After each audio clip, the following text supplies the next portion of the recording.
suis heureux de vous recevoir dans le cadre de cette conférence organisée par Contribuables Associés.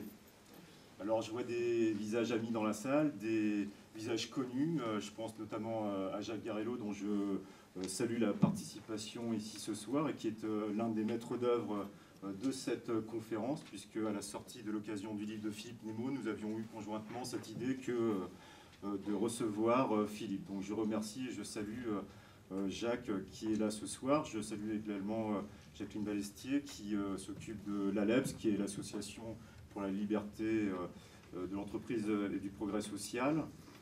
Et puis je remercie nos amis Pascal Salin, Jean-Philippe Delsol et Alain Mathieu qui, au-delà de la conférence qui sera animée par Philippe Nemo, vont lui poser des questions et évidemment animer un peu le débat.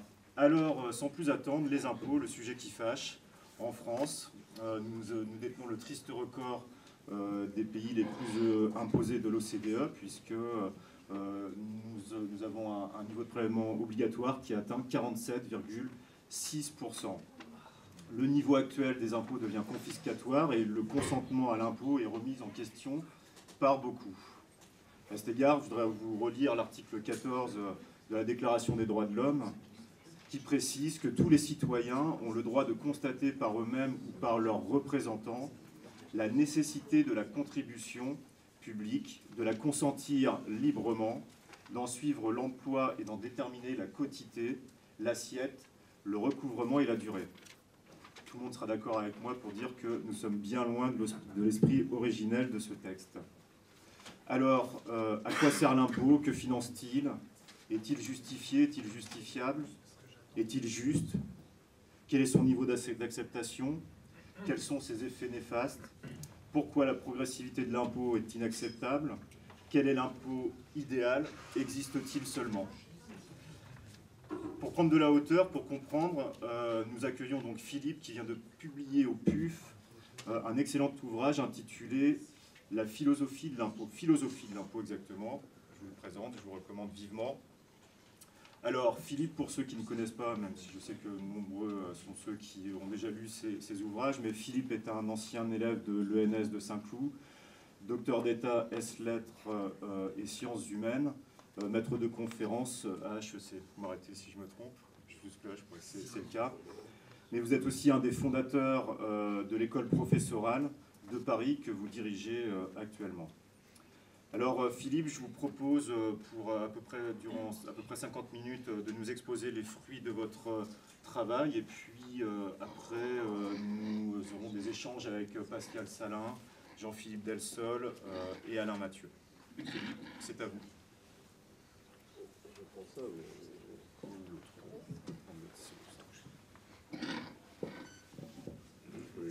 il est déjà allumé. Bon bien, bonjour. Merci d'être venu. Je vois que le sujet des impôts intéresse.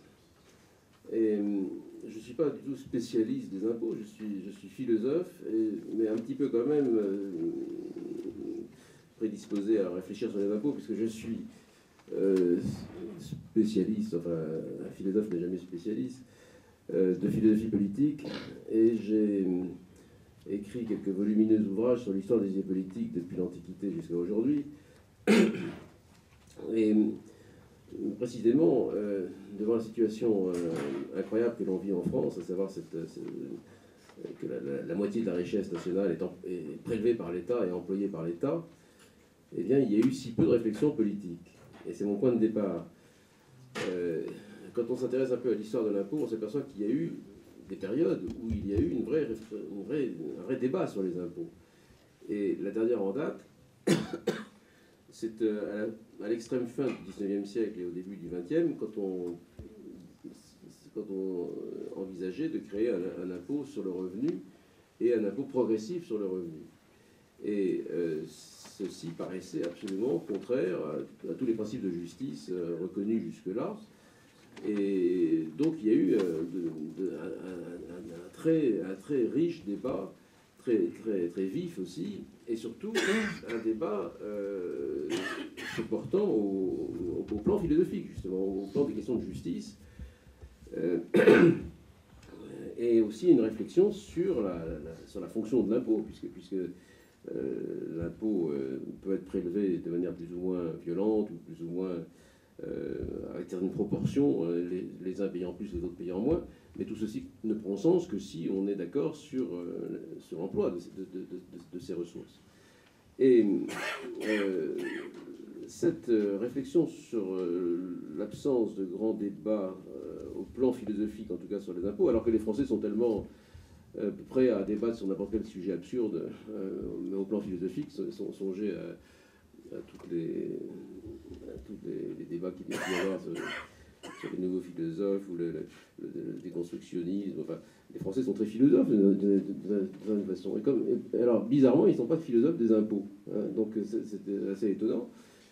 Alors que c'est un sujet vital, évidemment. Hein, c'est un sujet, puisque l'impôt, c'est une violence qui nous est faite. Alors, peut-être à juste titre, à certains égards, mais en tout cas, c'est une violence, c'est une coercition.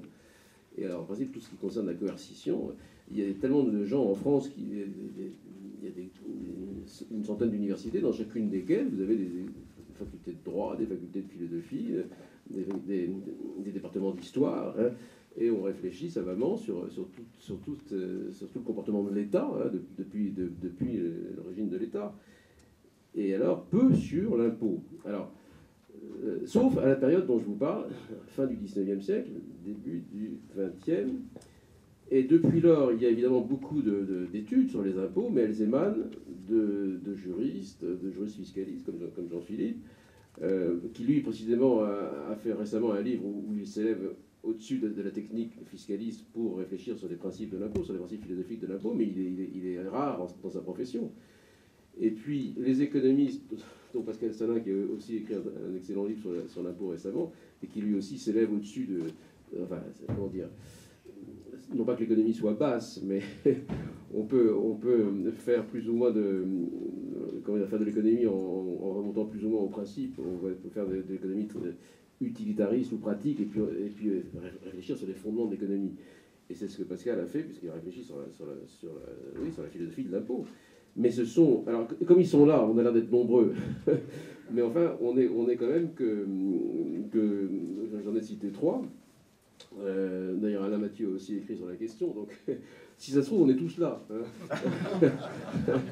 Et, alors, cette non-réflexion sur les principes de l'impôt devient encore plus étonnante quand on s'aperçoit que les impôts ont quintuplé depuis le début du XXe siècle.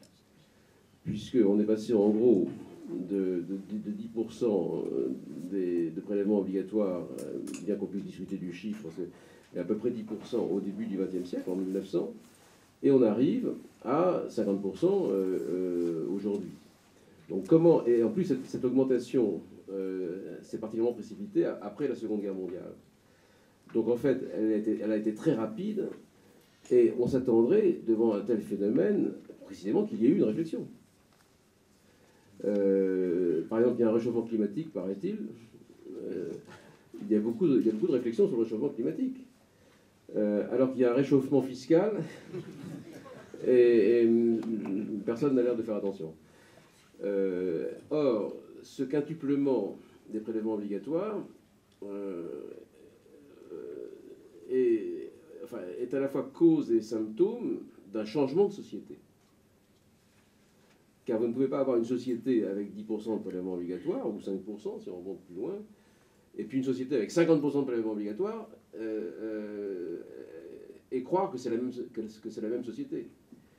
Puisque ça veut dire, s'il y a 50% de prélèvements obligatoires, ça veut dire que les hommes ne sont plus responsables de la moitié de ce qu'ils produisent. Et ils prennent l'habitude de la servitude.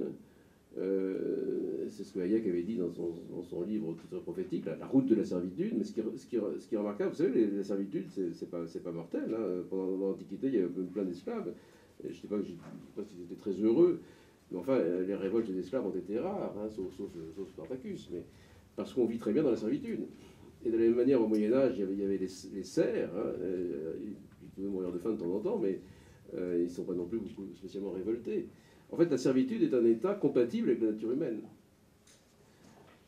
hélas, hein, et au moins autant que la liberté. Et alors, du coup, alors, je suis toujours en train de dire que nous sommes déjà transformés en esclaves. Mais ce que je veux dire, c'est que si on passe de 10% à 50% de prélèvements obligatoires, on est sur la route vers la servitude. Et par conséquent, ça aurait dû susciter une réflexion. Donc il y a un étonnement. Mon livre est parti de cet étonnement. Cet étonnement sur l'absence de réflexion. Et à première vue, en fait, la cause de cela, c'est que la cause est entendue, en fait. Ce dont on ne discute pas, c'est ce qui ne fait pas question. Et ce qui ne fait pas question, c'est l'évidence. Et donc, depuis une certaine date, il est évident qu'on doit vivre dans un régime de redistribution. Parce qu'il est évident qu'un régime de liberté et en plus produit de mauvais effets sociétaux. Et cette évidence est posée au pays, sans doute au lendemain de la guerre. La guerre était une catastrophe pour la France, parce qu'elle a été gagnée par De Gaulle et les communistes.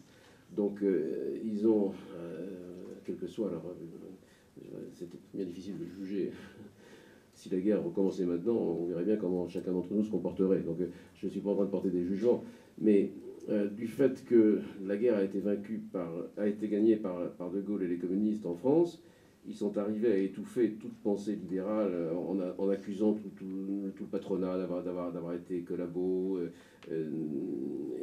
Et ils ont fait cette idéologie de la résistance qui était qu'une fois qu'on serait libéré des nazis, on serait libéré du capitalisme, enfin comme si c'était la même... D'ailleurs, il y a un journal qui s'appelait Combat, de la résistance à la révolution, comme si c'était un même mouvement. Donc, on a pris pour acquis, à cette époque, qu'il y aurait un État-providence, et que cet État-providence, naturellement, supposait une augmentation des prélèvements obligatoires, puisque un développement de la redistribution. Mais simplement, les gens qui ont pensé ça en 1945, pour ne pas parler de ceux qui ont pensé dès 1910, enfin, on parlera peut-être du solidarisme, n'avaient jamais imaginé que ça irait si loin et si vite.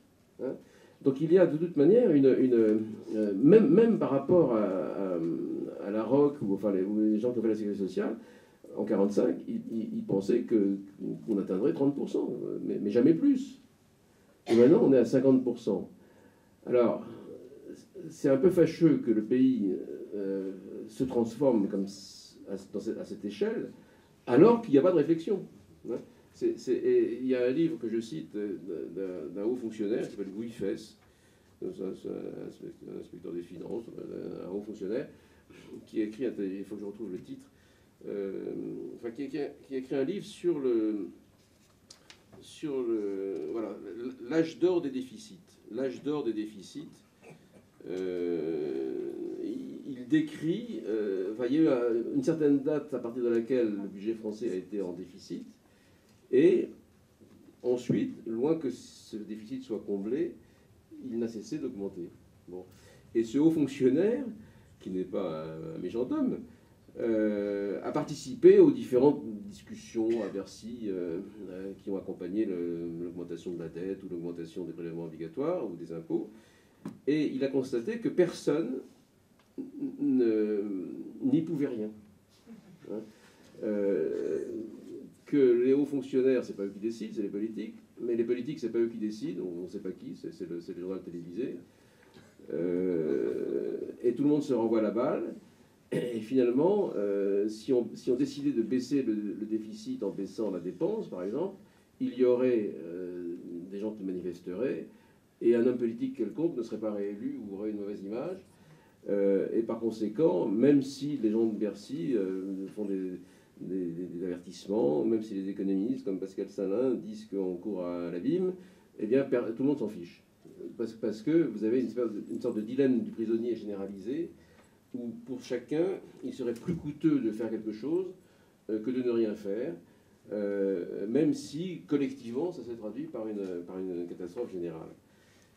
Et donc, on a changé de société sans que personne l'ait voulu, ni su, même si, évidemment, depuis quelques années, quand même, il y a des gens qui commencent à se réveiller. Alors je cite les livres, mais je l'ai fait tout à l'heure, mais il y en a deux ou trois autres. Mais c'est tardif et il n'y a pas encore, c'est pas encore un sujet dont on parle tous les soirs au journal de 20h, alors qu'on parle du terrorisme. Le terrorisme aussi est un sujet très grave, où il faut que la société prenne conscience du danger de l'immigration de masse, etc., de l'islam. Mais au moins, alors vous me direz qu'on n'a pas le droit d'en parler. Alors, on risque d'aller en prison si on en parle trop crûment, hein. Mais n'empêche qu'on en parle un peu, hein. Vous me direz que les terroristes aident un peu à la chose, avec quelques attentats bien sentis. Mais malgré tout, il y a un déficit de débat public au sujet de l'impôt. Alors moi, ce qui m'a intéressé, c'était du coup de savoir pourquoi il y avait eu si peu de résistance intellectuelle. Il y a eu quelques résistances, quelques escarmouches parlementaires, quelques révoltes sporadiques de milieux de PME, Nicou, oui, Gérard Nicou, voilà, et Poujade, évidemment, hein. Mais ils ont été traités de semi-fascistes, de façon de primaires qui ne comprennent rien à rien. Et on est passé outre. Mais il n'y a pas eu donc de résistance intellectuelle. D'ailleurs, les grands intellectuels, entre guillemets, voilà, Raymond Aron n'a pas dit grand-chose sur l'impôt, que je sache, mais ceci dit, je connais mal son œuvre. Mais parmi les intellectuels influents, je ne connais personne qui est, à part ceux qui sont là, qui ait écrit des livres. Il n'y a pas de département universitaire qui réfléchisse sur ces questions, alors que ça pourrait très bien être... Il pourrait y avoir des centaines de thèses de doctorat en philo ou en droit chaque année sur cette question. Alors, cette absence de résistance intellectuelle au mouvement socialisant qui a triomphé après la Seconde Guerre mondiale est intrigante en soi, et elle doit tenir un petit peu à la nature des choses, c'est-à-dire à la vie intime des idées, si vous voulez. C'est que pour résister, pour qu'il y ait un mouvement de résistance intellectuelle, il faut qu'une réalité vienne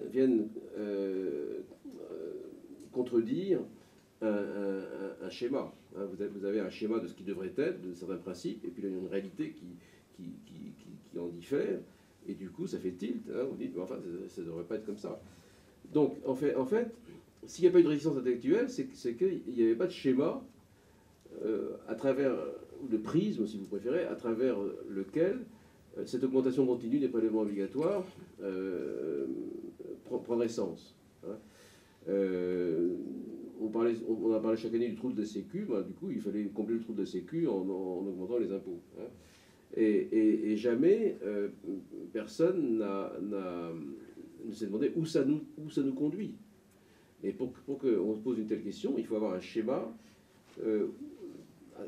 selon lequel il n'est pas normal que la moitié des richesses d'une société soit gérée par l'État et soit arrachée à ceux qui la créent. Donc, j'ai cru bon de placer mon analyse, mon interrogation sur le plan idéologique, au bon sens du terme, sur le plan des idées, et j'ai éprouvé le besoin de remettre à plat la question de l'impôt. Entièrement à plat, si vous voulez. Hein. Alors que tout le monde fait comme si c'était évident. Hein. Mais c'est à ça que servent les philosophes. Il y a un moment, quand vous avez un schéma qui ne colle plus, il faut bien que quelqu'un s'interroge sur les principes de base, hein, remettre en cause les principes de base. Et là, j'ai cru devoir le faire et de la façon suivante, c'est-à-dire que j'ai pas trop de mérite parce que ceci a été fait de manière incomplète, mais particulièrement brillante et intelligente et profonde, comme d'habitude, hein, chez Hayek. Vous avez des pages admirables sur l'impôt chez Hayek. Et en gros, en m'inspirant, puisque je connais un peu Hayek, j'ai pas eu de mal à retrouver l'angle. Et Hayek propose au fond de distinguer trois conceptions de l'impôt. La première, c'est celle où l'impôt sert à payer les fonctions dites régaliennes de l'État. La seconde, c'est celle où l'impôt sert à produire certains biens jugés collectifs par nature et donc ne pouvant pas être produits adéquatement par le marché. Et puis la troisième, c'est la conception socialiste qui est l'impôt confiscation pour réduire les inégalités. Alors, j'ai repris ce schéma en le développant.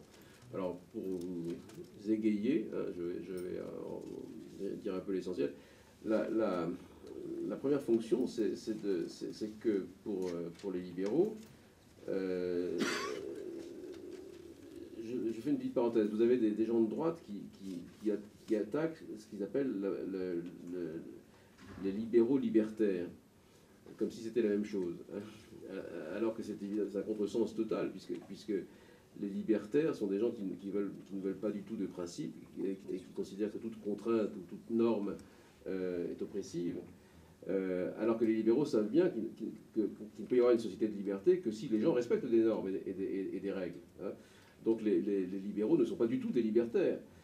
Enfin, je ne parle pas de question de vocabulaire, parce qu'il se trouve que les libéraux en Amérique s'appellent libertariens, parce que liberal veut dire de gauche. Enfin, mais en français, si vous voulez, les libéraux sont pour la liberté de penser, pour la liberté politique et puis pour la liberté économique. Mais ces libertés ne peuvent exister sans chaos que s'il y a des règles de juste conduite, pour parler toujours comme Hayek. Hein, et ces règles de juste conduite sont très souvent injustifiables par A plus B, si vous voulez. Elles sont des acquis de l'histoire. Et donc elles sont des préjugés, hein, au sens où au XVIIIe siècle, certaines parties des Lumières critiquaient les préjugés, hein, parce que les préjugés, c'est ce qui n'est pas démontrable à la mode cartésienne, par A plus B, à partir de prémices claires et distinctes. Et tout ce qui n'était pas démontrable de cette façon était réputé être faux. Hein. Et les critiques de ces Lumières, de ces quelques auteurs des Lumières françaises, à savoir Burke ou Hume d'ailleurs, hein, mais aussi des Français, ont répliqué à cela que beaucoup de préjugés étaient bons, hein, parce que ce sont des règles morales et juridiques dont en effet personne ne sait pourquoi elles sont là, mais elles sont là parce qu'elles ont été créées par l'histoire, et seulement ces règles-là nous permettent de vivre harmonieusement avec nos voisins.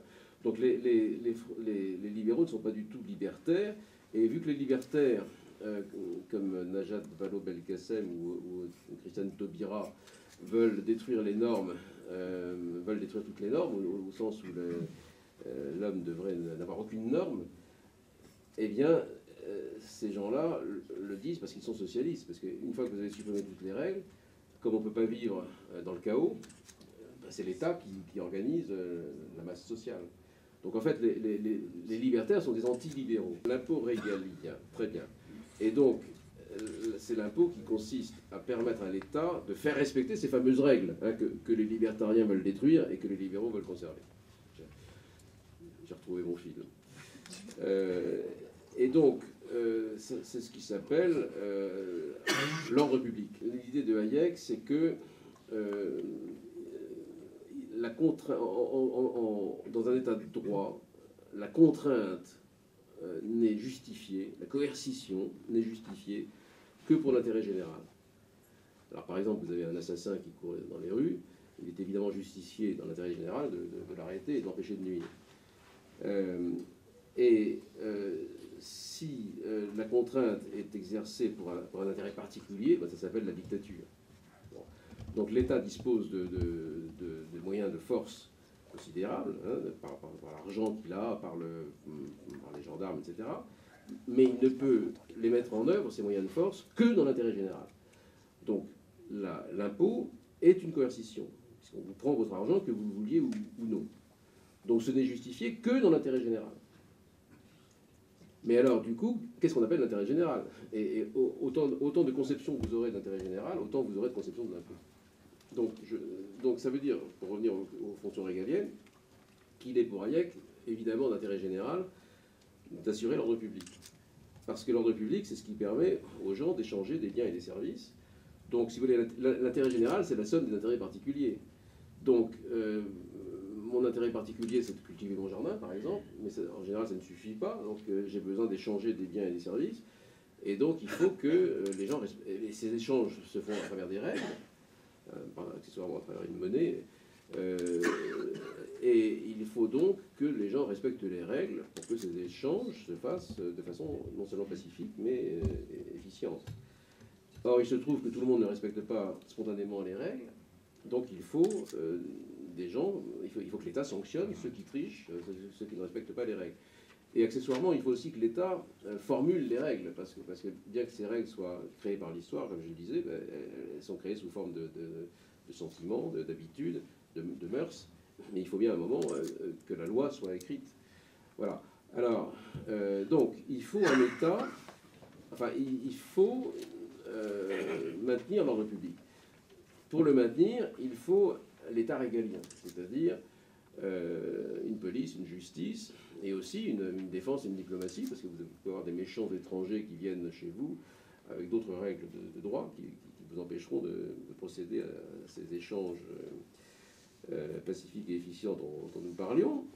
Et donc, il faut que l'État fasse ça. Pour qu'il le fasse, il faut qu'il ait les moyens de le faire.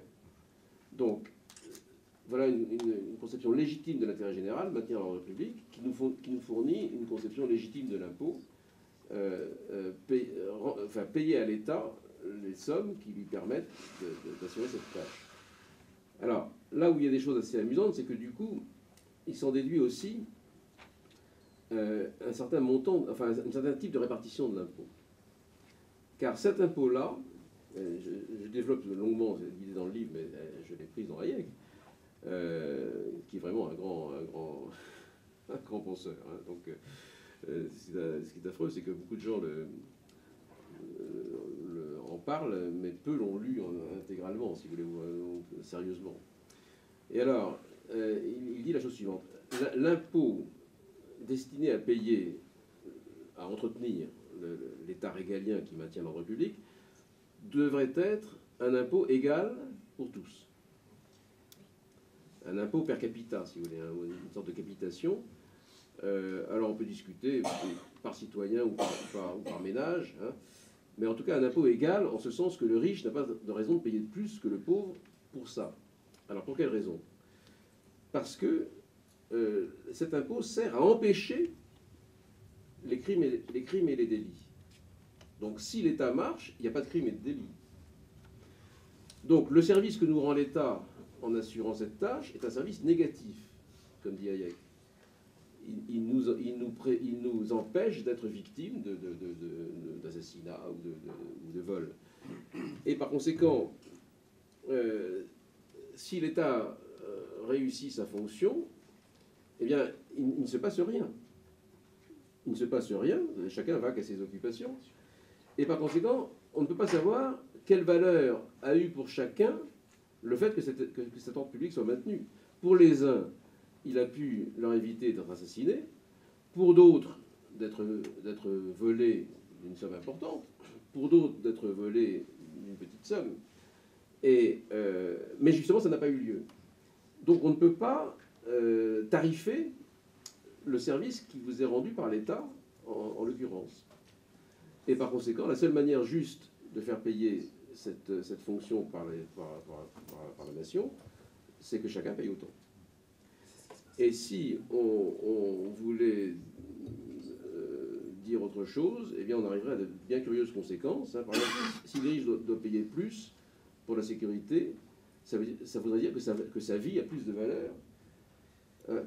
Ça voudrait dire que la montre qu'on lui a volée a plus de valeur que la vie qui a été épargnée au pauvre qui n'a pas été assassiné. Donc c'est une conséquence évidemment absurde et tout à fait injuste. Et donc voilà, impôt per capita, égal pour tous. Deuxième conception de l'intérêt général, il est d'intérêt général qu'il y ait certains services collectifs. Des routes, des ponts, des barrages. Alors on peut discuter une éducation générale de base, des services qui veillent à la santé publique, de protection contre les épidémies, et puis d'une manière générale des infrastructures de transport ou de communication. Et on sait depuis toujours, mais théoriquement, les premiers textes remarquables sur la question, moi je les ai lus dans Hume, hein, dans le traité de la nature humaine, ce livre incroyable que Hume a écrit alors qu'il avait 20 ans. Hein. Et on sait que, dans ce cas-là, il y a un problème de passagers clandestins. C'est-à-dire que si, par exemple, deux paysans cultivent deux versants d'une vallée, au fond de laquelle coule, c'est l'exemple donné par Hume, un ruisseau boueux, eh bien, si l'un des paysans décide de curer le ruisseau, il va rendre service à l'autre, alors que l'autre n'aura rien fait. Donc il ne le fait pas. Et l'autre raisonne de la même manière, et donc il ne le fait pas. Et par conséquent, tous les deux souffrent, hein, puisque ils pâtissent des inondations. Donc la seule manière rationnelle, c'est qu'ils se mettent d'accord pour le faire ensemble. Hein. Mais quand il s'agit de plus de 2 personnes, par exemple des habitants d'une vallée qui est inondée, qui est souvent inondée, il faut faire un barrage très coûteux. Hein. Et aucun particulier habitant dans la vallée ne va payer à lui seul le barrage, donc ça ne peut être que le fruit d'un financement collectif. Mais si ce financement est purement spontané, eh bien, il y aura des passagers clandestins, c'est-à-dire que quelqu'un va faire la tournée de tous les habitants de la vallée pour annoncer qu'il serait bien bon de faire un barrage, mais qu'il faut que chacun paye une certaine somme. Tout le monde va dire oui, oui, oui, et puis il va y avoir des gens qui vont dire non, enfin qui vont dire oui, mais qui ne paieront pas, parce qu'ils pensent que même si eux ne payent pas, il y aura suffisamment de gens qui payeront pour que le barrage ait lieu. Donc comme tout le monde raisonne de la même manière, encore une fois, personne ne paiera et le barrage n'aura pas lieu. Donc ça justifie, dixit Hume, l'usage de la coercition. Parce que si le financement de ce barrage n'est pas spontanément fait par les gens, mais il est décidé par une instance qui a un pouvoir coercitif sur les gens, bien que le pouvoir coercitif sur les gens soit pénible, il est quand même rationnel pour chacun de l'accepter, parce que si on sait que la coercition va s'exercer par une instance publique sur tout le monde sera obligé de payer, et par conséquent, la part que j'aurai à payer moi sera aussi petite qu'elle peut être. Alors que sinon, ce n'est pas le cas. Hein. Donc, bien que ce soit désagréable, j'accepte la coercition de la puissance publique, que ce soit l'État ou la région ou la commune, peu importe. Et ceci donne le fondement et ceci est d'intérêt général, et ceci donc donne lieu à une seconde fonction légitime de l'impôt. J'ai oublié de dire qu'évidemment, tout ceci suppose que l'instance qui prend la décision ne soit pas irresponsable. C'est-à-dire que ou bien c'est une décision démocratique, prise par tous les habitants de la vallée, hein, pour faire le barrage, ou alors par des représentants. Mais ça implique aussi que si l'instance en question utilise l'argent pour faire autre chose et que finalement il n'y a pas de barrage, ou que l'instance en question est copine avec tel entrepreneur qui a doublé la note, bon, il faut bien qu'il y ait une sanction possible par les utilisateurs, par le peuple. Bon, alors je ne vais pas développer ça, de toute façon c'est des choses bien évidentes, mais en tout cas il en résulte qu'il peut arriver que je sois contraint de payer pour des biens collectifs. Et toute la question est de savoir, évidemment, comment on définit le périmètre de ces biens collectifs. Est-ce que c'est... Tout à l'heure, j'ai parlé d'éducation, et peut-être d'intérêt général, dit Hayek, que l'éducation générale de base soit payée par l'impôt. Ça, c'est un très beau raisonnement aussi, que vous trouvez dans ça à la fin de Constitution of Liberty. Si vous vivez dans une société, c'est votre intérêt que autrui soit éduqué. Par exemple, si vous conduisez une voiture à 100 à l'heure, et que vous arrivez une autre voiture arrive en face également à 100 à l'heure, mais que vous ne savez pas si le type sait lire ou ne sait pas lire, donc il n'a pas lu le panneau, vous allez lui rentrer dedans. Hein. Donc c'est votre intérêt que vous pensiez que le conducteur de la voiture en face a un minimum d'instruction. D'ailleurs, et de manière générale, dans les affaires, dans la vie sociale, si vous rentrez dans un magasin, vous avez intérêt à ce que vous puissiez penser que le commerçant connaît les règles de droit et qu'il ne va pas vous truander. Et réciproquement, le commerçant a besoin de penser que le type qui rentre dans son magasin va pas partir sans payer. Voilà. Bon. Donc, si vous voulez, c'est mon intérêt que autrui soit... quand l'œuvre éducative ne sert pas seulement à celui qui est éduqué, mais elle sert aussi aux gens avec qui il vivra. Bon. Et ceci peut justifier le financement de l'éducation générale de base par l'impôt. Est-ce que ça justifie le financement de l'éducation professionnelle par l'impôt? Non, pour Hayek, parce que quand on suit une formation professionnelle, on a un retour sur investissement. Donc et l'intérêt général n'est pas directement concerné. Est-ce que ça justifie que l'impôt serve à payer non pas l'éducation générale de base, mais l'éducation générale supérieure? Alors Hayek dit non, parce que l'éducation supérieure ne peut être reçue que par des gens qui ont des capacités, et donc il faut qu'il y ait un système de sélection qui garantit que le contribuable ne va payer que pour payer des études de quelqu'un qui rendra des services à la société et à lui-même plus tard, mais qui ne va pas payer à n'importe qui, comme malheureusement c'est le cas aujourd'hui en France, dans le monde, avec la massification des universités. Alors peu importe le détail peu importe tous ces détails, on peut discuter sur le périmètre, encore une fois, de ces services publics, de ces services collectifs, mais Hayek estime qu'il est légitime que nous soyons contraints de financer certains d'entre eux, dès lors que nous avons notre mot à dire sur leur financement. Et c'est d'ailleurs pourquoi il a aussi une théorie très intéressante, qui est que la décision de dépenser de l'argent public pour produire un service collectif ou un bien collectif, cette décision doit être prise au niveau le plus proche de la sanction démocratique. S'il s'agit du nettoyage des ordures, et que c'est décidé par la commune, eh bien au moins les gens dont les ordures sont mal traitées pourront venir se plaindre au maire et éventuellement ne pas le réélire aux prochaines élections.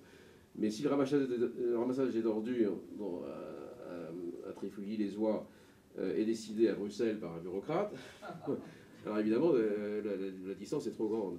Donc, dans ces chapitres de la Constitution de la liberté, Hayek détaille tout ça. Donc selon les services collectifs, alors par exemple la recherche scientifique, il faut que ça soit financé au plan national ou peut-être même au plan européen. Hein, la recherche scientifique fondamentale. Voilà. En tout cas, il admet le principe. Et du coup, il s'en déduit un principe de répartition de cet impôt. Et ce principe est la proportionnalité. Alors, pourquoi? Parce qu'à la différence de l'ordre public qui rend le même service indistinctement à tout le monde, l'État, enfin la puissance publique, rend plus de services à ceux qui ont plus de revenus. Parce que si vous avez plus de revenus, vous consommez plus de biens marchands, et dans la valeur de chaque bien marchand rentre comme composante une part de service public. Par exemple, si vous achetez ne serait-ce qu'une chemise dans un magasin, cette chemise a été amenée par un camion, le camion a utilisé la route, et puis le moteur du camion a utilisé des résultats scientifiques qui ont été faits par une université. Donc si vous voulez, dans chaque bien marchand, il y a déjà une part de service public, je ne sais pas quel est le mot technique pour dire, il y a un mot technique. Incarné. Comment? Incorporé, merci, exactement. Dans la valeur du bien. Et puis d'ailleurs, alors quant au service public proprement dit, avec l'utilisation directe, par exemple il y a une route, on peut utiliser plus ou moins une route. Donc si vous avez 3 voitures, probablement vous utiliserez plus les routes que si vous en avez une seule. Enfin, c'est difficile de compter, mais... et donc ceci justifie... non, mais si vous avez... Ah, écoutez, un seul individu qui a 3 voitures, il ne peut pas se diviser en 3 et rouler avec ces 3 voitures en même temps. C'est ça l'objection que vous alliez me faire. Mais s'il y a 3 voitures dans la famille, bon, il le prêtera à ses enfants. Bon, alors que s'il y a une seule voiture. Bon. Bref, ceci justifie donc que l'impôt soit proportionnel, du moins proportionnel, non pas au revenu, mais à la consommation. Parce qu'on pourra peut-être avoir une discussion avec Pascal à ce sujet. Parce que si les revenus sont épargnés, eh bien, ils ne dépensent aucune prestation publique. Ça ne coûte rien à l'État que vous épargnez votre argent. Hein. Donc, ça coûte à l'État si vous consommez, parce qu'à ce moment-là, vous allez utiliser les services rendus par l'État. En tout cas, le principe est la proportionnalité. Alors, du coup, si on cumule les deux fonctions légitimes de maintien de l'ordre public et de prestation de services collectifs, on va avoir un impôt un peu moins que proportionnel. Bon. Mais là-dessus, il y a une troisième conception de l'intérêt général, qui est en fait le socialisme, et qui va donner lieu à une troisième fonction de l'impôt et une troisième règle de répartition de l'impôt. Et c'est la fonction, c'est l'idée qu'il serait d'intérêt général de réduire les inégalités.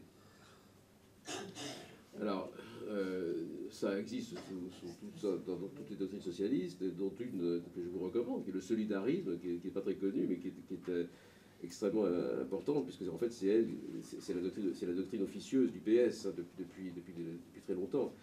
Et surtout depuis que le marxisme a du plomb dans l'aile avec la révélation sur le goulag, sur les 30 millions de morts de la Chine de Mao, Pol Pot, Cuba, etc. Les socialistes, qui avaient été entièrement dominés par le marxisme depuis le congrès de 1920, si vous voulez. Hein.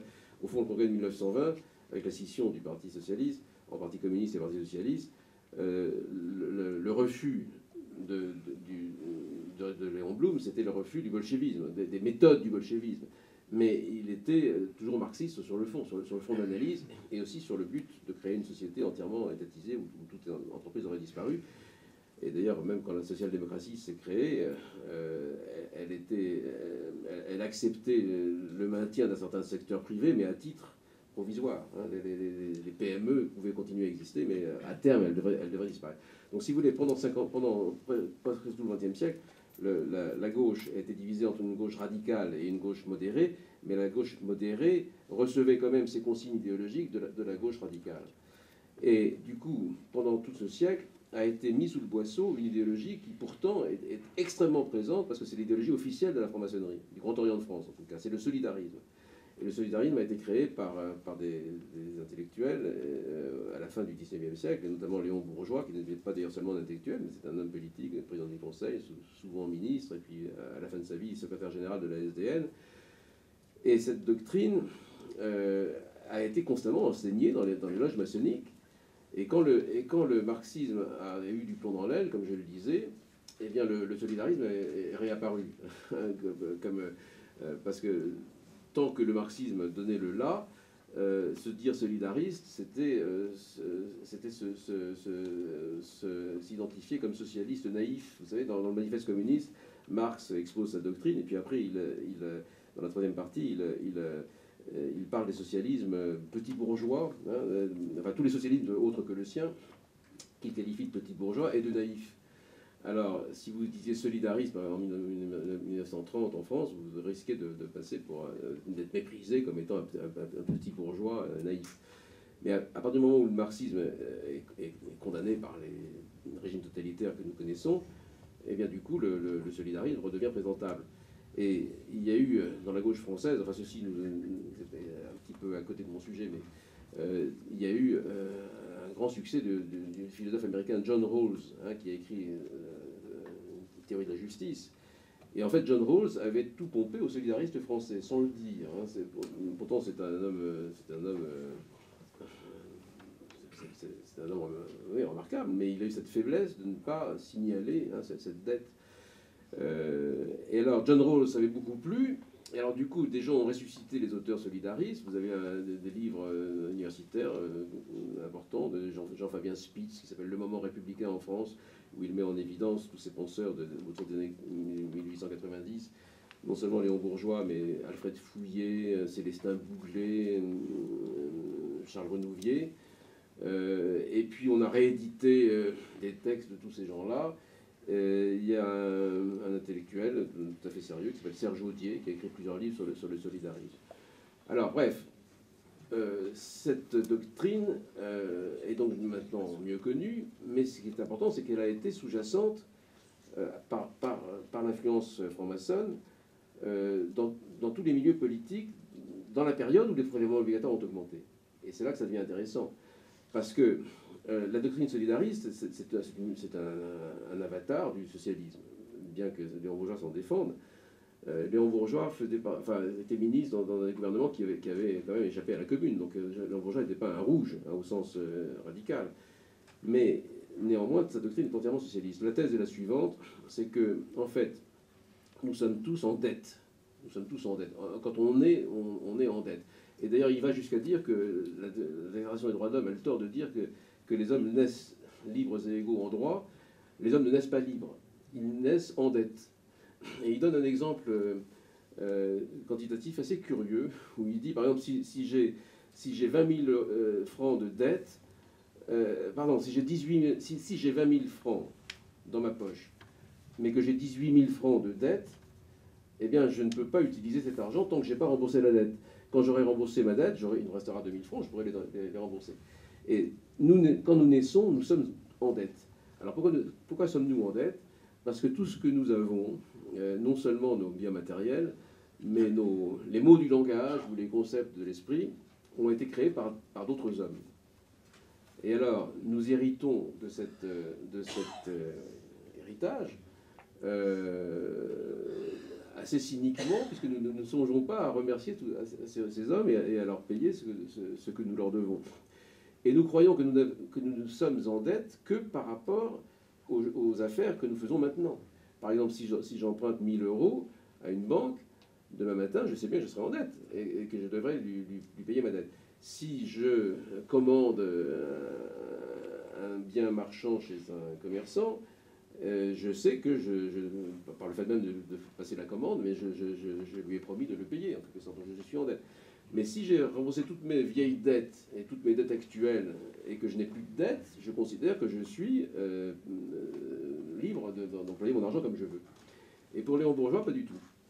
Parce que vous êtes toujours en dette par rapport à toute la collectivité, à la fois présente et passée, qui a fait tout ce qui est votre richesse de vie actuelle. Alors, donc, il faut rembourser cette dette. Et alors, là-dessus, tous ne doivent pas la rembourser de la même manière, parce que vous avez des riches et des pauvres. Alors, les riches sont des salauds qui ont pris une trop grande part d'un héritage, puisque, en fait, 90% de nos richesses, c'est la production collective de la société du passé et du présent. Alors, puisque c'est le fruit de la collectivité, tous les gens qui naissent dans la société devraient en recevoir une part égale. Donc les riches sont ceux qui ont reçu une plus grande part que leur part légitime. Et les pauvres sont ceux qui ont reçu une moins grande part. Donc, les riches doivent payer aux pauvres cette dette, et c'est l'État qui va faire la transition. Et du coup, voilà une nouvelle fonction de l'impôt. Faire payer les riches, mais non pas au sens d'une agression, mais au sens alors, tout ça, si j'ai encore 2 minutes, c'est une théorie très intéressante, parce qu'en fait, elle repose sur... Bourgeois était juriste, et il dit que en faisant payer cette dette aux riches, l'État va exécuter un contrat social qui était implicite, certes, mais réel, selon lequel tous les hommes devraient être égaux. Alors, dans le droit civil, effectivement, il arrive que le juge fasse exécuter un contrat qui n'a pas été signé, mais si on peut prouver que pendant des années, une certaine relation s'est établie entre des hommes, eh bien, on peut dire qu'il y a eu un quasi-contrat entre eux. Et bien que ce contrat ne soit pas écrit quelque part, le juge va le faire exécuter. De la même façon, dans la société, on ne peut pas. Il n'y a jamais eu un jour où toute la société s'est réunie pour discuter, pour savoir dans quel contrat social on allait faire. Mais enfin, la société vit ensemble depuis toujours. C'est donc qu'il y a une sorte d'accord tacite entre les gens. Et alors, Léon Bourgeois se fait fort de reconstituer cet accord qui a dû avoir lieu. Et il ne peut pas concevoir que cet accord n'ait pas été égalitaire. Parce qu'on peut, de manière générale, dans les contrats, on fait un deal si chacun y trouve le même intérêt. Donc s'il y a eu un deal pour créer la société jadis, ce deal était forcément que tout le monde serait égal. Alors, si ce contrat n'est pas respecté, eh bien, de la même façon que l'État exécute les quasi-contrats du droit civil, l'État est fondé à exécuter le quasi-contrat social tel que les solidaristes le recommandent. Et ainsi, puisqu'il y a des inégalités, c'est la preuve que le contrat social n'a pas été respecté. Et donc, ça justifie qu'on le fasse respecter par l'impôt. Alors du coup, ça introduit l'impôt que j'ai appelé l'impôt sans contrepartie. Quand vous payez un impôt pour que l'ordre public soit établi, eh bien il y a une contrepartie, vous payez l'impôt, mais l'ordre public est assuré. Quand vous payez l'impôt pour que des ponts et des routes soient construits, ben vous avez des ponts et des routes, vous avez une contrepartie. Là, on va imposer à des gens de le faire payer quelque chose sans aucune contrepartie. C'est la contrepartie du prétendu vol qui aurait été commis. C'est la réparation d'une injustice. Mais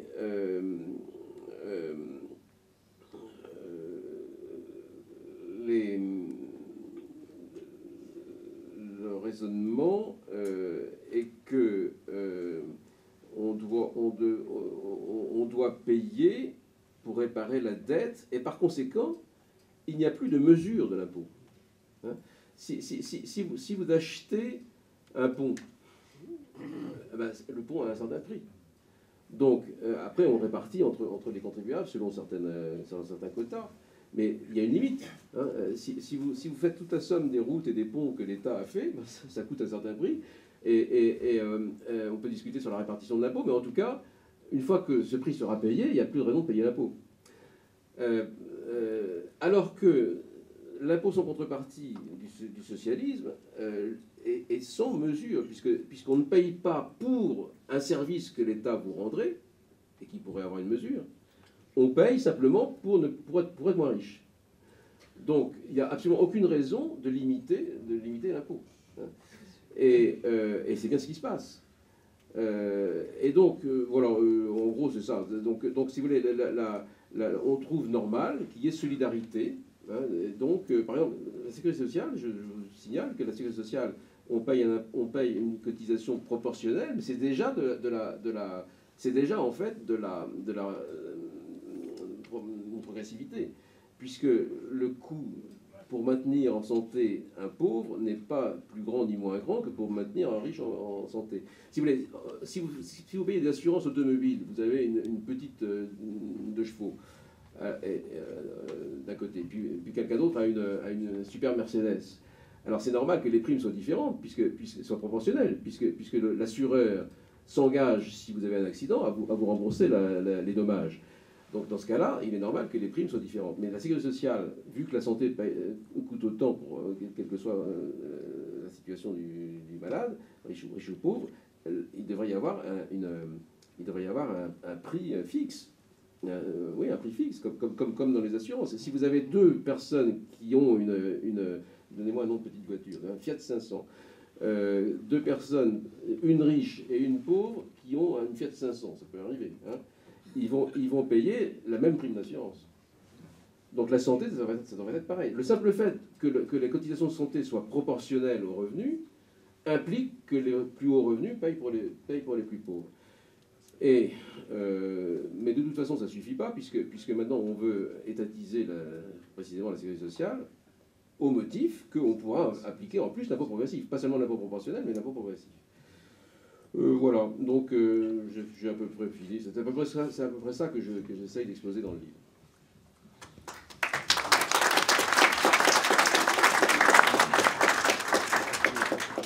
Merci Philippe. Alors on comprend bien que l'impôt est idéologique en France, dans la manière dont il est pratiqué, et je voudrais faire réagir Jean-Philippe Delsol, qui est fiscaliste, et qui travaille évidemment et à la fois sur une réflexion, mais aussi sur la pratique. Et je voulais que vous réagissiez au propos de Philippe. On est tout de même d'accord sur beaucoup de choses, donc c'est difficile de réagir. Je vais peut-être ajouter une orientation et puis exprimer un petit désaccord, parce qu'il en faut bien. Mais donc d'abord, c'est vrai, Philippe Nemo a bien souligné finalement qu'il était difficile de définir l'intérêt général et que c'était un peu un pot pourri qui amenait un certain nombre de gens à proposer n'importe quoi. Pour ma part, je pense que c'est...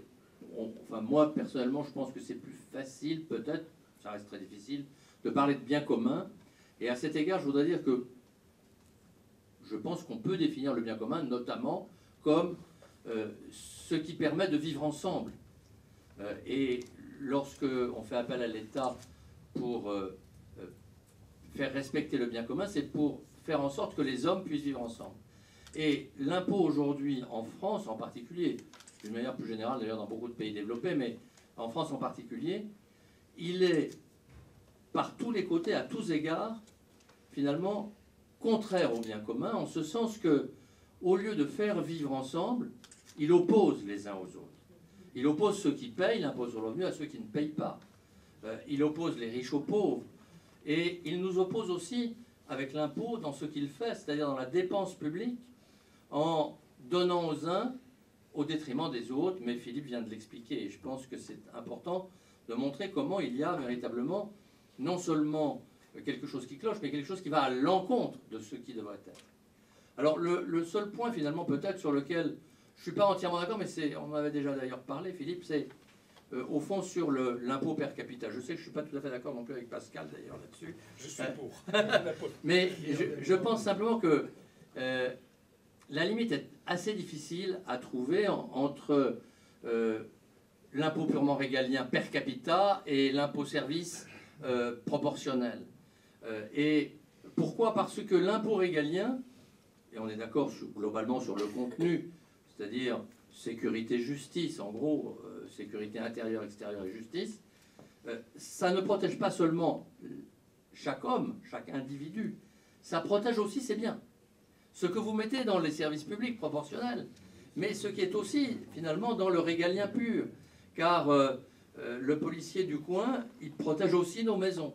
Et si j'ai 2 maisons alors que mon voisin n'en a qu'une, ça ne me choque pas que je paye un peu plus. Ce que d'ailleurs, indirectement, vous avez dit. C'est la raison pour laquelle, finalement, je peux comprendre qu'il y ait une petite dose per capita, mais elle est assez difficile à définir.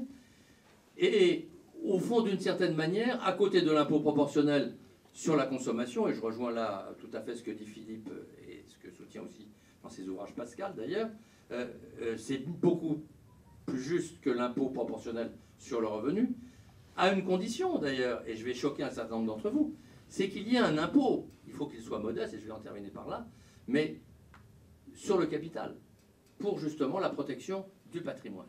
Et alors à ce moment-là, pourquoi pas? C'est-à-dire la taxe foncière, par exemple, aujourd'hui, pour prendre un exemple.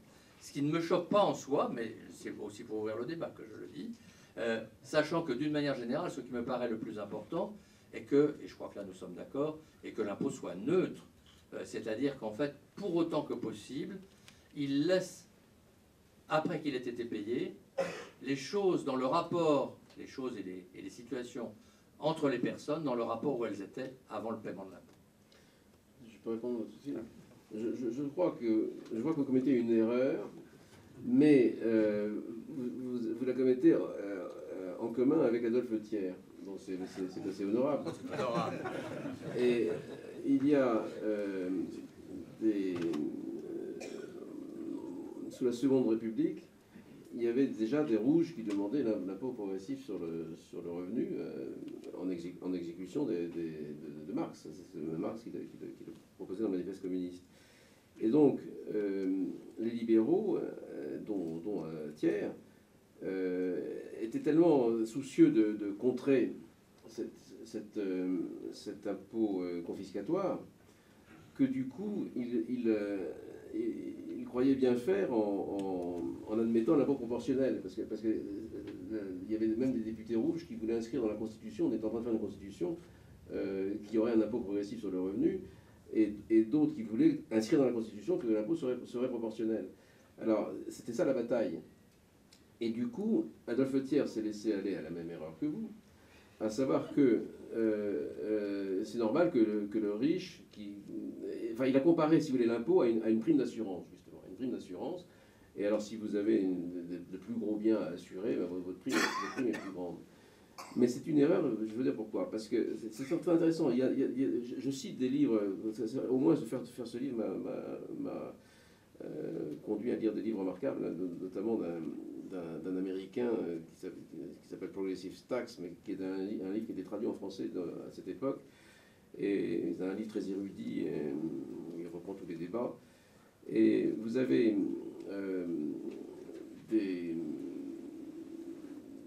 beaucoup d'auteurs libéraux, alors pas seulement Thiers, mais d'autres, y compris, je crois,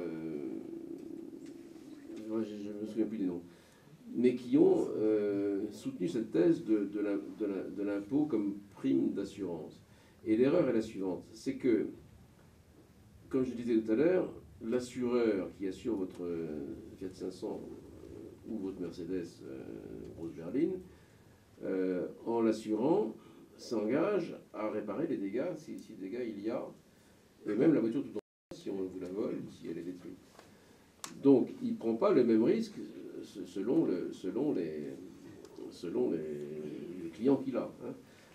L'État, lui, il s'engage à empêcher qu'on vous vole la voiture, aussi bien la Fiat 500 que l'autre. Mais si on vous la vole, il ne vous la rembourse pas.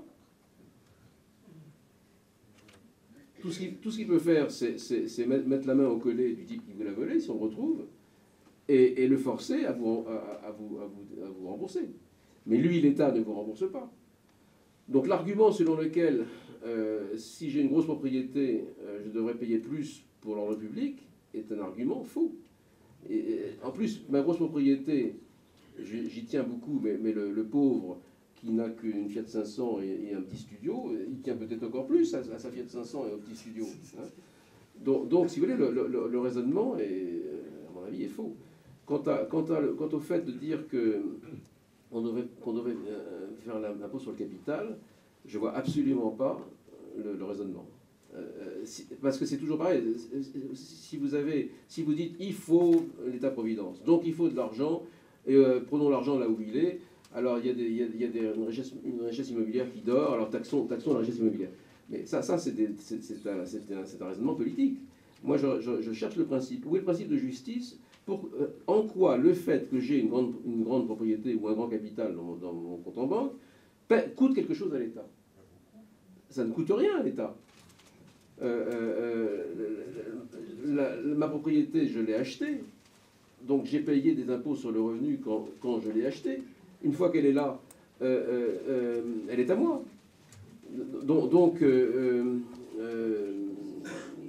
je veux bien payer des taxes d'habitation si dans ma propriété, il y a un ramassage d'ordures, des choses comme ça. Mais taxer le capital parce qu'il existe, parce qu'il y a un capital, je ne vois pas où est le raisonnement.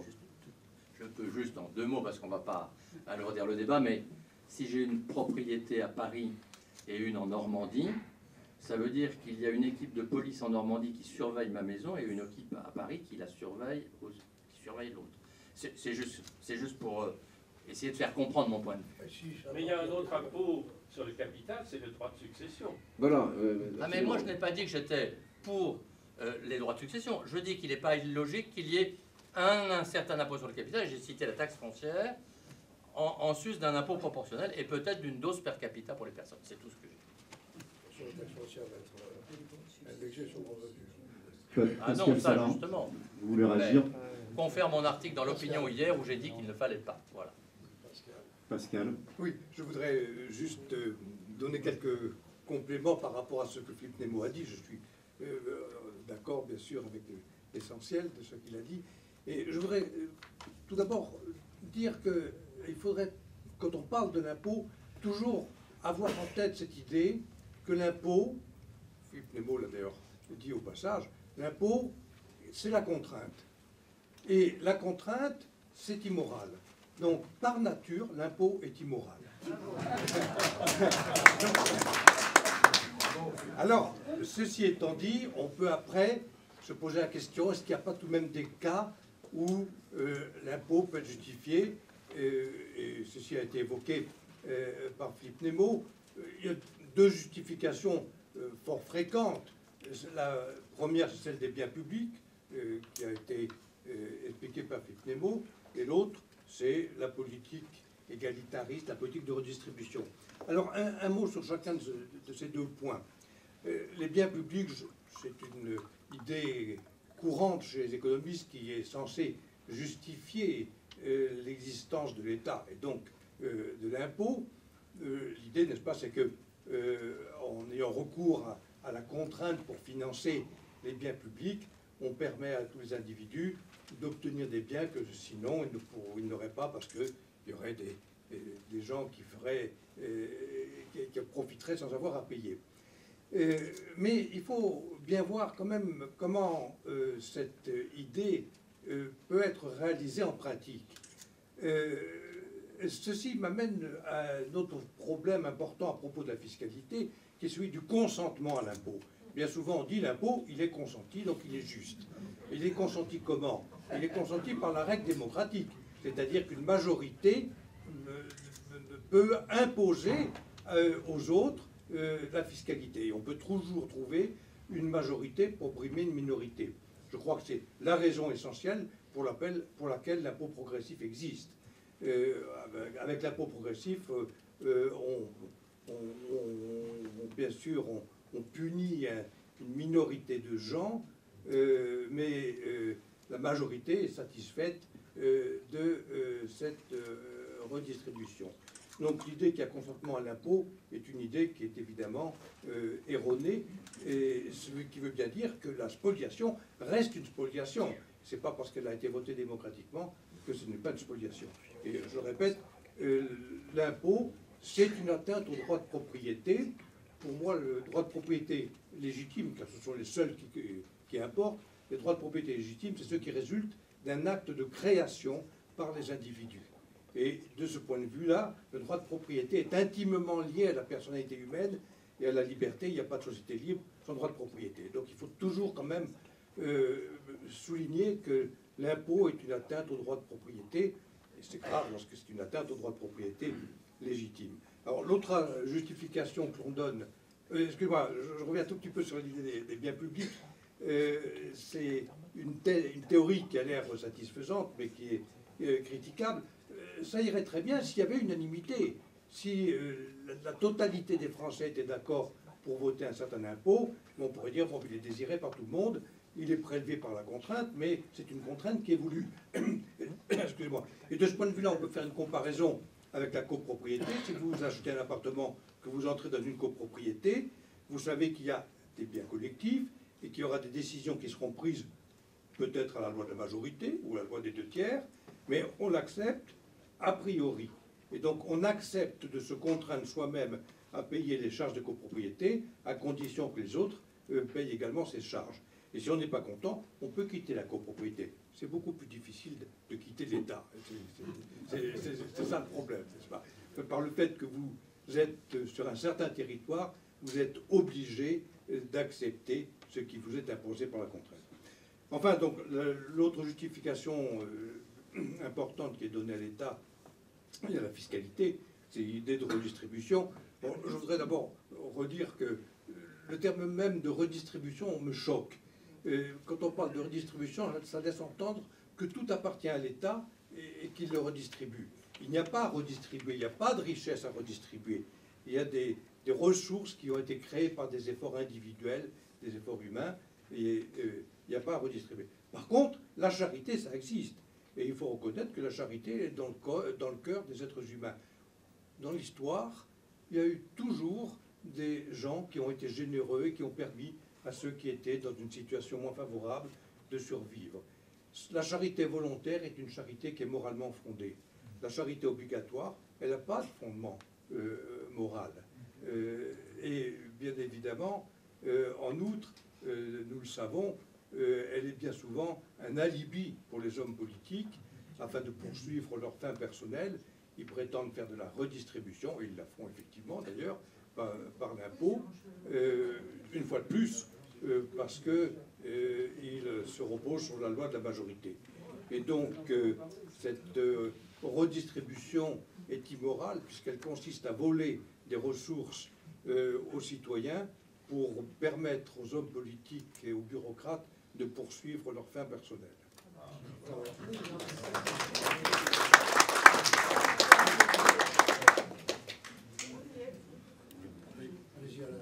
Pas de questions. Oui, il y a des passages extrêmement intéressants dans le livre de Philippe Nemo, dans lequel il démolit les différents arguments des partisans de la redistribution de la progressivité.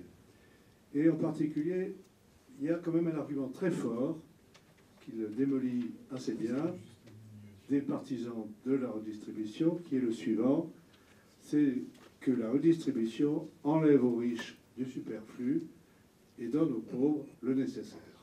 Autrement dit, si vous enlevez 1 000 euros à un riche, ça ne lui coûte pas grand-chose, ça n'est pas une baisse importante de sa satisfaction, alors que les 1 000 euros qui vont aux pauvres, pour lui, ça peut lui permettre d'avoir le nécessaire. Et donc, l'intérêt général est que l'on fasse ce transfert, puisque le bonheur total va y gagner beaucoup. Celui du riche, il perd peu, et celui du pauvre, il perd beaucoup. Alors, vous vous démolissez assez bien, mais peut-être qu'il faudra que vous repreniez l'argument en disant que la définition de superflu, elle est très variable selon les individus. Je voudrais ajouter un autre argument, c'est qu'une bonne partie du superflu pour les riches, ça consiste à faire des placements, c'est-à-dire à financer des investissements. Et ces investissements, ils profitent à tout le monde, y compris aux pauvres. Alors peut-être que vous allez pouvoir nous éclairer un peu plus sur votre argumentaire contre cet argument assez fort. Ensuite, j'ai une question. Vous dites la redistribution, en réalité, la base, l'origine, c'est l'envie. Les gens ont envie de... c'est le sentiment majeur qui motive la redistribution. Et vous dites, il faudrait interdire l'envie. Alors, c'est assez difficile à imaginer.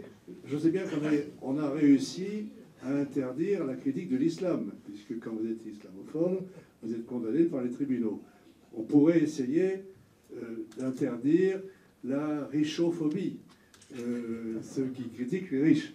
Mais j'avoue que ça ne va pas être très facile. Vous allez peut-être pouvoir nous dire comment vous allez faire. Non, mais il faut... j'ai pas exactement dit qu'il fallait interdire l'envie, puisque c'est une chose spontanée chez chacun. Mais... moi, je l'ai lu dans votre livre. Attendez, c'est une formule un peu différente. Il faut interdire les manifestations de l'envie. Il faut délégitimer le fait que l'envie puisse justifier précisément le phénomène dont Pascal a parlé, l'exploitation de la persécution d'une minorité par la majorité, selon les règles de la démocratie. Lesquelles règles de la démocratie n'ont le sens que s'il y a un consensus. Enfin, on ne peut se décider, on peut être d'accord sur le fait que la majorité décide que sur des choses qui ne remettent pas en cause les croyances unanimes. Donc, déjà, le fait que le vote majoritaire puisse servir à faire des choses qui sont contraires aux droits de l'homme est déjà un signe de dégradation de la démocratie. Alors, est-ce qu'il y a dans la salle des questions sur les taxateurs ou la taxation ?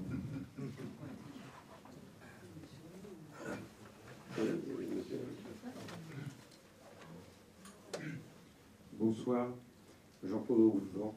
J'ai été directeur de caisse de retraite et de prévoyance de sécurité sociale de régie, mais j'ai travaillé également dans le privé.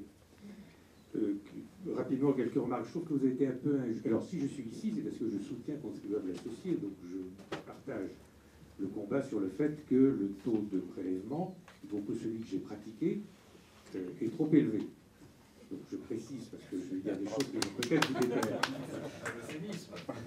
Mais comment ça, vous êtes venu en costume cravate? Vous devriez venir vêtu d'un sac de pommes de terre et les cheveux couverts de cendres. Voilà. Je trouve que vous avez été un peu injuste avec John Rawls, parce que et c'est pour ça d'ailleurs qu'il est assez combattu par beaucoup de gens qui... J'ai fait mes études d'économie dans les années 60, ça baignait dans le marxisme, le jacobinisme et le marxisme, et vous avez très bien noté que c'était bien ça qui avait colonisé l'État français et constitué l'État profond que nous subissons aujourd'hui. Donc, je trouve que vous avez été riche parce que c'est lui qui a créé la notion d'équité, c'est-à-dire que à partir d'un raisonnement solidariste, il a dit si à un moment donné il y a des inégalités, des grandes différences de conditions de une société, mais que manifestement ça permet à tout le monde et globalement à la société d'être meilleure, c'est parfaitement justifié. Donc c'est pour ça d'ailleurs que les syndicats révoquent, ou clairement les syndicats de gauche révoquent ou refusent John Rawls. Donc c'était simplement pour le défendre, parce que c'est quand même intéressant comme idée. La deuxième remarque, c'était qu'effectivement, en France, pour moi, il y a eu une colonisation, puisque j'ai été à la fois à l'extérieur et à l'intérieur du système, en termes de protection sociale. Il y a un état profond qui est la jonction, effectivement, d'une mentalité jacobine avec la représentation marxiste du système. Qui fait que, d'ailleurs, même aujourd'hui, elle est en train de sévir. La suppression de la taxe d'habitation en est l'exemple type, puisque d'abord, c'est un impôt sur la propriété qui me semblait assez justifié, puisque c'est sur l'usage de la propriété.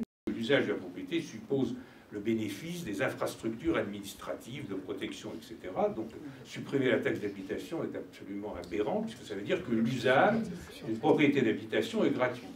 Et ça va être remplacé par une dotation de l'État, c'est-à-dire que c'est l'État qui va donner aux communes une prestation compensatoire, une dotation compensatoire, ce qui fait que celui qui décide de l'impôt local, c'est-à-dire le maire ou la municipalité, n'aura plus de compte à rendre.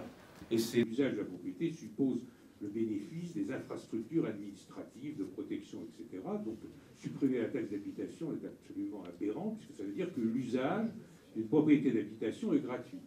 Et ça va être remplacé par une dotation de l'État, c'est-à-dire que c'est l'État qui va donner aux communes une prestation compensatoire, une dotation compensatoire, ce qui fait que celui qui décide de l'impôt local, c'est-à-dire le maire ou la municipalité, n'aura plus de compte à rendre.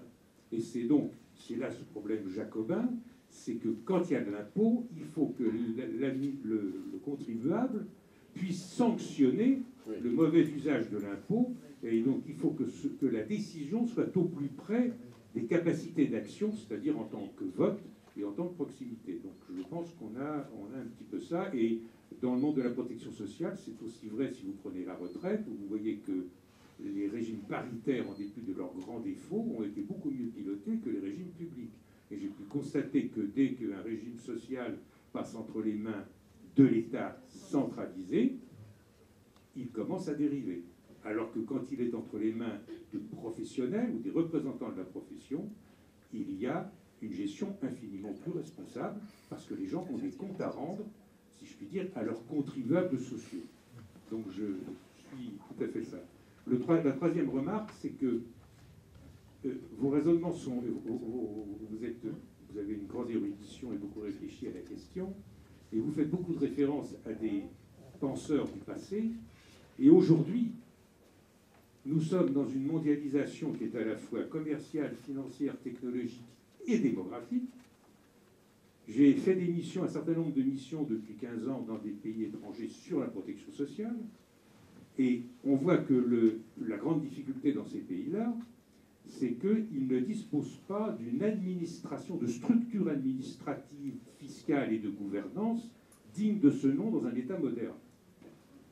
Mais ils ont un taux de prélèvement en moyenne de l'ordre de 15%. C'est en Afrique 15-20% du PIB. Voilà. Et il faut bien qu'on mette en place ces infrastructures, pour autant qu'on arrive à les faire fonctionner correctement. En France, on bénéficie de ça. Une petite remarque au passage, l'impôt sur la propriété peut se quand même justifier par le fait que la notion même de propriété suppose l'existence d'infrastructures qui protègent la propriété et qui la reconnaissent. On n'est plus chez le chasseur-cueilleur, c'est le plus gros et le plus fort qui pique la proie au plus faible. Donc il n'est pas anormal que quand on est propriétaire, à proportion de ses propriétés, on paye les infrastructures, pas seulement les flics, mais les tribunaux, le droit, l'ensemble le cadastre, etc. C'est la fonction régalienne dont on parlait en premier lieu. Et elle doit bien être proportionnelle au montant de la propriété. Non. Voilà. Voilà. Donc simplement, c'est-à-dire que les problématiques qui se posent aujourd'hui dans l'État... S'il vous plaît, faut Oui, écouter, parce je que termine. il y a plusieurs personnes qui Les vont poser des problématiques fiscales qui se posent dans le bain de mondialisation très rapide et de reconfiguration fait qu'il y a un certain nombre de raisonnements qui sont intéressants intellectuellement, mais quelle est leur portée pratique par rapport aux besoins auxquels nous devons faire face? Je pense l'immigration, Merci. Il y a une question au premier rang du jeune homme, et peut-être après Philippe pourra réagir. Ça va suivre. Oui, c'est où Ça va vite, on va compléter rapidement, mais ça va être très rapide. 2 remarques. Une parenthèse que je ne voulais pas faire, mais qui est intéressante. Pardon, excusez-moi, je vais parler plus fort. Une première remarque qui est très intéressante. Je viens de Metz, vous allez comprendre pourquoi je dis ça.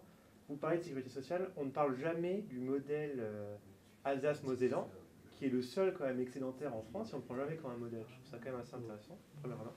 Et la deuxième remarque, c'est un débat que je trouve très intéressant et profondément franco-français. J'ai eu la chance de vivre à Vancouver, au Canada, et à Singapour.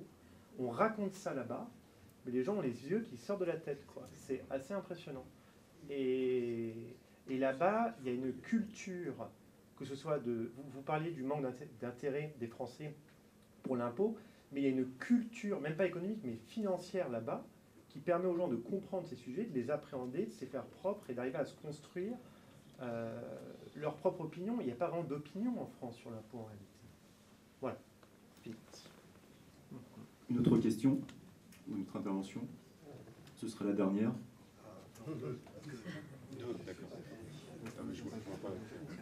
Simplement une question. Vous n'avez pas abordé les impôts indirects. Quand vous achetez de l'essence, vous payez des impôts sans vous en apercevoir. Quand vous achetez un veste, vous payez de la TVA à 20%. Les impôts indirects, c'est quand même plus de 50% du budget de la France. Or, moi, je suis pour les impôts indirects. Personnellement, je pense que Macron a fait une connerie. Il aurait dû augmenter la TVA d'1% au lieu d'emmerder les retraités avec la CSG. Bon, ça c'est autre chose. Non, mais les impôts indirects, c'est quand même 50% de l'économie. Juste un mot sur les impôts indirects. Ce qui est vrai, c'est qu'ils se sont multipliés parce qu'ils sont invisibles. Donc vous avez... tout à l'heure, on a parlé du consentement à l'impôt. Au moment de la Révolution française, de la vraie, celle de 89, pas des terrorisme à partir de 93, il y avait cette idée c'est là où on a parlé de contribution à la place d'impôt. Et c'était l'idée que les citoyens rationnels, libres et responsables pouvaient comprendre que dans leur propre intérêt, il fallait payer des impôts à l'État, à condition qu'ils puissent surveiller, etc. Et puis, et c'est ça qu'on a encore enseigné dans les écoles sous la Troisième République. Il y a des manuels républicains, vous savez, qui ont été très nombreux à cette époque, et on disait, voilà, on paye les impôts pour avoir des services publics, et il n'était pas du tout question de redistribution à ce moment-là. Et dès lors que le socialisme a gagné la partie, d'une certaine façon, avec sa variante solidariste, puis social-démocrate, et puis tout ce mouvement pan-européen, en fait, on a abandonné l'idée de consentement à l'impôt. Parce que il est devenu, la religion, c'est qu'il faut faire payer les riches, et donc il n'est pas question qu'on leur demande leur consentement, hein, puisqu'ils sont coupables. Donc il faut les faire payer, même s'ils ne veulent pas, en quelque sorte. Hein. Donc vous n'avez plus de consentement à l'impôt. Et du coup, il y a un livre extraordinaire écrit par un philosophe allemand qui s'appelle Peter Sloterdijk, qui s'appelle Repenser l'impôt, qu'il faut ici, à contribuer à l'associé, il faut que vous lisiez tous ça, parce que c'est un livre remarquable. Et il dit que, en fait, l'impôt, il emploie l'image de la main qui prend. L'État, c'est la main qui prend. C'est pas l'interlocuteur rationnel avec qui on discute pour faire un contrat. C'est unilatéral. Et il souligne que du coup, c'est une régression en deçà des grandes révolutions démocratiques. Au Moyen-Âge aussi, il y avait la main qui prenait. Et il est absolument évident que l'impôt payé par le serf n'était pas discuté, même si le seigneur devait faire attention à pas trop martyriser ses serfs, sinon il aurait pu venir lui couper le cou. Mais il n'y avait pas de notion de discussion ou de contrat. Et cette notion a été introduite au temps moderne avec l'idée de liberté individuelle, d'état de droit. Et il y a eu une phase, en effet, une phase libérale de l'histoire où l'impôt était censé être accepté. Eh bien, à cause du socialisme, qui est une doctrine de la lutte des classes, il n'y a plus... Le consentement à l'impôt n'est pas requis. Il suffit d'avoir la force, que ce soit la force brutale ou la force électorale dont parlait Pascal. Et donc, de nouveau, on a fait une régression en arrière. Et juste un mot, parce que j'ai pas eu le temps de parler de tout, mais comme j'ai parlé d'une grande transformation sociale, une grande transformation sociétale, quand on passe de 10% à 50%, c'est un élément de régression historique. Parce que des hommes qui sont privés de 50% de ce qu'ils ont sont privés de 50% de ce qu'ils sont. Et c'est des choses que j'ai expliquées souvent. Ce qu'on est ne se confond pas avec ce qu'on a, mais il est lié à ce qu'on a. Par exemple, si on a un cheval, ben on est cavalier. Si on a un bateau, on est marin. Et donc, si depuis les Romains, on protège la propriété privée par le droit romain, eh bien, comme on protège ce que chacun a, on protège aussi ce que chacun est. Et c'est ce qui a rendu la société occidentale humaniste. L'humanisme a sa source dans le droit romain. Et aujourd'hui, avec le socialisme, on régresse en deçà du droit romain. On revient à une espèce de tribalisme, ce qui me met tellement en colère que je vais m'arrêter là. Ce sera le mot de la fin. Donc, je vous rappelle le livre de Philippe Nemo, Philosophie de l'impôt.